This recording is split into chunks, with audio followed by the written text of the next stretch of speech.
उद्या राज ठाकरेंची एक महत्त्वाची पत्रकार परिषद होणार आहे। विद्यार्थी लाठीचार्जवर आता राज ठाकरे काय बोलणार, दिल्लीतल्या घडामोडींवर काय बोलणार याकडे सगळ्यांचं लक्ष असणार आहे। उद्या सकाळी 11 वाजता राज ठाकरे माध्यमांशी संवाद साधणार आहेत। यावेळी उद्धव ठाकरे देखील उपस्थित राहण्याची शक्यता आहे।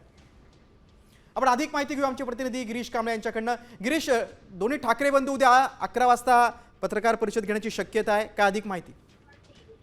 दोन्ही ठाकरे बंधू विद्यार्थ्यांच्या समर्थनार्थ आणि धर्मेंद्र प्रधान यांच्या राजीनाम्यासाठी 26 तारीखला मोर्चा काढतात आणि याची घोषणा उद्या होण्याची शक्यता आहे। राज ठाकरे हे उद्या 11 वाजता शिवतीर्थ येथे पत्रकार परिषद घेतील। मात्र या पत्रकार परिषदेला उद्धव ठाकरे उपस्थित राहणार असल्याची शक्यता आहे। दोघे बंधू एकत्र येऊन याची घोषणा करणार असल्याची माहिती सध्या मिळते। त्यामुळे मनसेकडून अधिकृतरित्या मेसेज देखील आलेला आहे की राज ठाकरे यांची 11 वाजताची पत्रकार परिषद आहे। मात्र शिवसेनेच्या नेत्यांकडूनही सांगितलं जात आहे की उद्धव ठाकरे या पत्रकार परिषदेला असतील आणि दोघे ठाकरे बंधू एकत्रितरित्या ही घोषणा मोर्चाची 26 तारीखला जो मोर्चा निघणार आहे त्या मोर्चाची घोषणा हे दोघे बंधू एकत्रितरित्या येऊन करतील असं शिवसेनेच्या वरिष्ठ नेत्यांकडून सांगण्यात आलं आहे। त्यामुळे उद्याच्या पत्रकार परिषद दोघे ठाकरे बंधू एकत्र येण्याची शक्यता आहे। नक्कीच गिरीश, तुम्ही सविस्तर माहिती दिली त्याबद्दल धन्यवाद। आणि आपण बघतो की 3 दिवसापासून मुंबईत ठाकरे सेना आणि मनसेकडून नीट पेपर फुटी प्रकरणात आंदोलन केलं जाते।